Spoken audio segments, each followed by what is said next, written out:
হয়েছিল ঘটনাটা? ঘটনাটা হয়েছিল বলতে উনি বসেই ছিলেন অনেকক্ষণ ধরে, দুজন মিলে বসেছিলেন। আমি যখন গেলাম সাইড থেকে তখন থেকে বসেই আছেন। তা আধ ঘন্টা পর যখন এসে দেখলাম, আমি ছেলেকে নিয়ে বেরোতে এসেছিলাম, আধ ঘন্টা পর এসে দেখলাম সামনে পড়ে আছে। তো আমার পাশেই ছিল, ওই ভাই ছিল, তা দুজন মিলে টেনে তুললাম, তোলার পরেই দেখলাম মৃত। তা পরবর্তীকালে শুনলাম উনি অনেকটা ভেসে চলে গেছিলেন, আর একজন স্নান করছিলেন ভদ্রলোক, উনি আবার টেনে নিয়ে এসেছেন, নিচে কাছাকাছি আর তুলতে পারছিলেন না। তারপর আমরা যদি তো তুললাম, তুলে দিচ্ছি মৃত। কীভাবে পড়েছে, কেন পড়েছে, কীভাবে হয়েছে সেটা কেউ দেখে।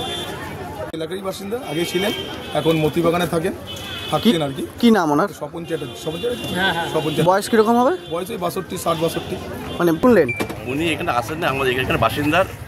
উনি স্বপনদা বলে নাম, স্বপন চ্যাটার্জি।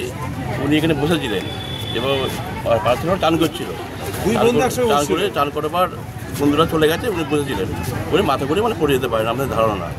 এখানে এসেছিল, দুই বন্ধু করে বসে গল্প গুজব করছিল। প্রত্যেকটা এক বন্ধু মোটামুটি বাড়ি চলে যায়, আর এক বন্ধু করে বসে থাকে স্বপন চ্যাটার্জি, যে জলে পড়ে গেছে। ও চলে যাওয়ার পরে ও হয়তো মুখ ধুতে গিয়ে নিচে নেমেছে, নামবার পরে হয়তো জলে ডুবে গেছে। ডুবে যাওয়ার পরে সবাই খবর পায়, খবর পেয়ে এসে তুলে মোটামুটি ঠিক ছিল, সঙ্গে সঙ্গে আমরা তুলে হসপিটালে পাঠাই।